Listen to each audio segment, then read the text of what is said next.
Welcome to our video series.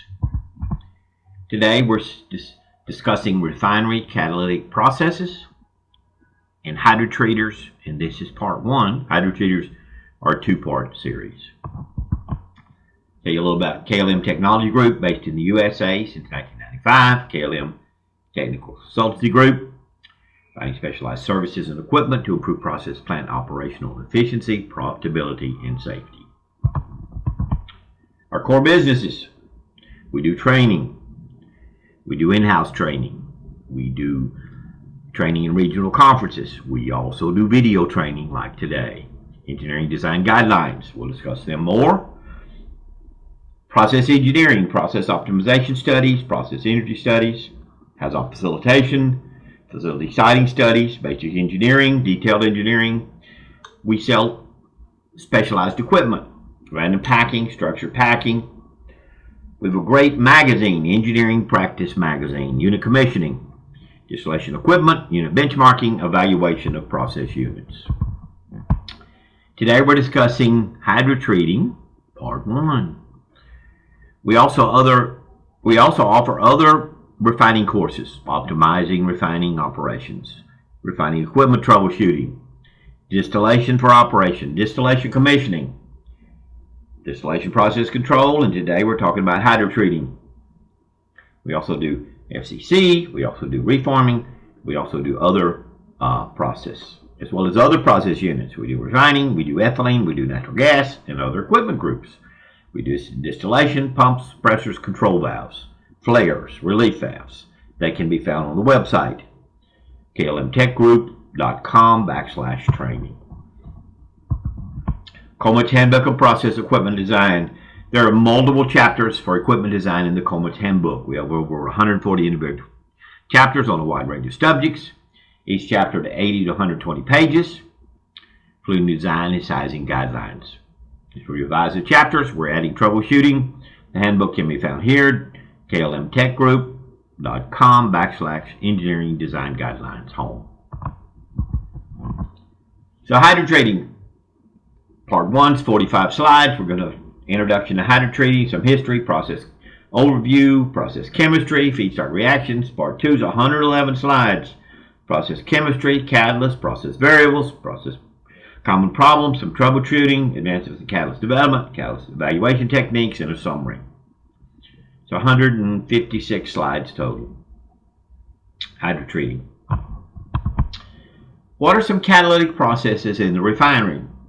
There's more than these, but the major ones are alkylation, isomerization, hydrocracking. Hydrocracking similar to hydrotreating, except you actually crack some of the longer chains. Catalytic cracking, sometimes called fluidized catalytic cracking. Hydrotreating, which we're discussing today, and catalytic reforming, which is sometimes called platforming. Most unit operations are divided into two sections: the reactor section, and then followed by the separation section. The high-value products are produced in the reactor section and then purified in the separation section. The proper reaction design and catalyst selection may greatly improve company profit margins. The net effect is to produce increasing amounts of higher-value products by improving the selectivity in the reactor. Reactor designs and catalyst development are one of the largest research and development divisions in chemical engineering. To stay abreast of current reactor designs and catalyst developments should be a target for each operations, design, and process support personnel. Refining is the second largest chemical industry, only superseded by ammonia production. Refining contains almost every unit operation and is a challenging yet rewarding occupation. Refining is an organized and coordinated arrangement of unit operations designed to provide physical and chemical changes to petroleum crude oils.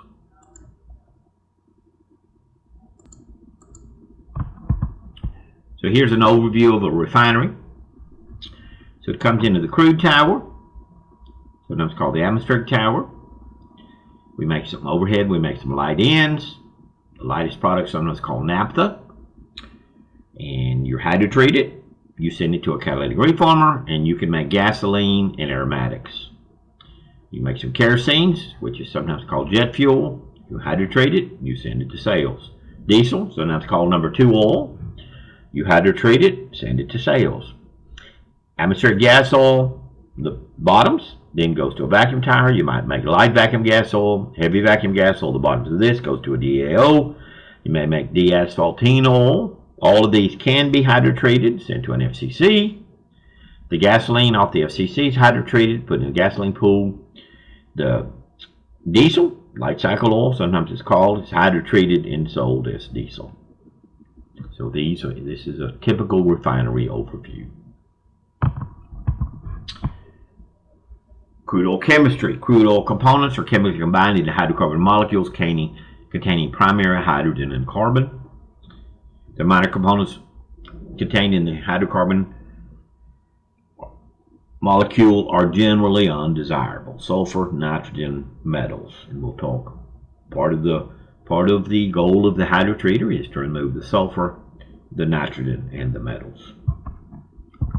So what do I have here? Carbon about 85%, hydrogen 11 to 14%, sulfur can be up to 5%, nitrogen, other oxygen, nickel, vanadium, and other metals. So what are some hydrocarbon types? Paraffins.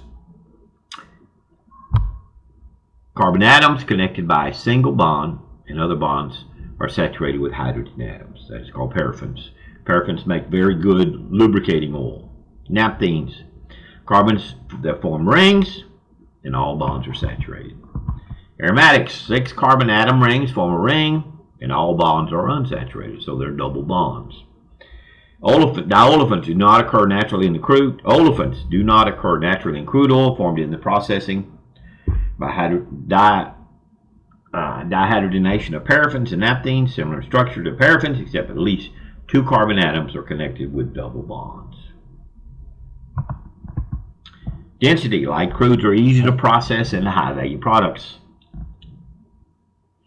Heavier crudes are more difficult to process, and they make less high-value products. One way we talk about crudes is API gravity, and water is equals 10. Sulfur content. Sweet crude can be less than 0.5% sulfur. Sour crude can be 2.5 to 5% sulfur. West Texas Intermediate produces 1.5% LPG, 25% naphtha, which is later converted to gasoline, about 10% kerosene, which is later converted to jet fuel, 21% diesel, and then fuel oil, 41%, and then we try to crack this 41% up into these lighter products. So what's some history of hydrotreating? In the 1950s, catalytic reforming to make gasoline required sulfur removal to protect the platinum catalyst. So platinum catalyst is poisoned by sulfur. So we had to, in the 1950s, reformers began to remove the sulfur in front of catalytic reformers. In 1960, hydrotreating was extended to remove the nitrogen from the FCC feedstocks.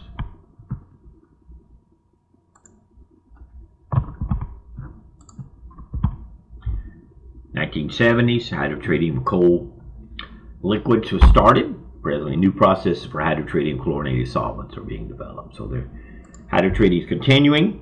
It's getting as we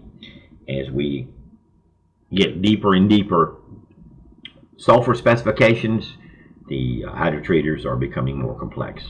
Here's a simple naphtha hydrotreater, very similar to a lot of processes. So we come in with a fresh feed, we add hydrogen, we go through a system of heat exchangers, we go through a heater, we go through the reactor, we go back through the heat exchangers to exchange heat, we go into a separator, we remove whatever sour water is made. The hydrogen is then recycled, and I have some makeup hydrogen. And then the naphtha, which is gasoline, then comes to the stripper. I strip out the light ends, and then I make essentially the gasoline product. They're very simpler. A lot of reactors are like this. Hydrocrackers are like this. Isomerization units are similar to this. There's a lot of this. Is a typical fixed bed reactor type setup. Kerosene hydrotreaters, very similar. I come in with fresh feed. I have the recycled hydrogen. I have the heat exchangers. I go to the heater, go back through the reactor, go back through the heat exchangers, separator. Then I go on the stripper tower. I make the light ends. I strip off the H2S, and I make the kerosene product. Diesel. This is for a low sulfur diesel type system. The higher sulfur diesel will require more than one reactor, and they may require stage reactors and catalyst grading, and so there's a whole lot of things we'll talk about in how to do reactors in part 2. Diesel hydrotreaters, number 2 oil. There are many types and styles. If it's very high in sulfur, it may have 2 reactors, may have catalyst grading, may have catalyst sizing, and so there's a whole range of things that you can do. So we come into the fresh feed, we come down to the heat exchanger, we go down the heater, we go through the reactor, we go to the separator. If it's very reactive and causes an exotherm, one way you control the temperatures, you can recycle some already treated product to control the temperature. Sometimes this is called quench. Sometimes you can put the hydrogen in different areas in the heater. So there's many derivations of this style. Make some sour water. The hydrogen can be recycled. You can have makeup hydrogen. We go to a stripper, and then we make the finished diesel product. But there's many, as the diesel sulfur specifications have been reduced. It's become, diesel hydrotreaters have been much higher pressure, much higher hydrogen recycles, more catalyst. You have catalyst staging. You have many new things that we're doing that we didn't do 30 years ago.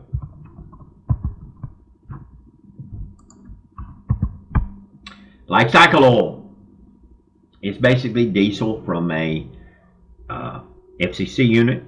It's not high in sulfur. It's not as good a diesel as straight run diesel off of a crude unit. It still is a valuable product that we've made from heavier products, so there's a significant profit margin on an FCC, but the light cycle oil is not a great diesel. So we come in with fresh feed, we come in through heat exchangers, we can add some recycle, we go to a heater, we go to the first reactor, we go to the second reactor, go back through the set of heat exchangers, we can go to a separator, we take the sour water out, we recycle the hydrogen. Sometimes, particularly light cycle oils, we'll add some, we'll inject some water in this heat exchanger train. And then we'll come in, we'll go to the stripper tower, and we'll make a sulfur-free, clean diesel product. The cetane's a little lower. Cetane is how well it burns in a diesel engine. The cetane's a little lower for light cycle oil hydrotreaters. Straight run gasoline. Typical hydrotreating feedstock chemistry. Straight run gasoline for C4 to C8, typically off the top of a crude tower. Straight run naphthas, middle distillates, light vacuum gas oil, heavy vacuum gas oil, and resids. So from very light to very heavies, boiling points, and the sulfur gets progressively more as we go down. Sulfur nitrogen gets progressively more, and the metals tend to be in the heavies.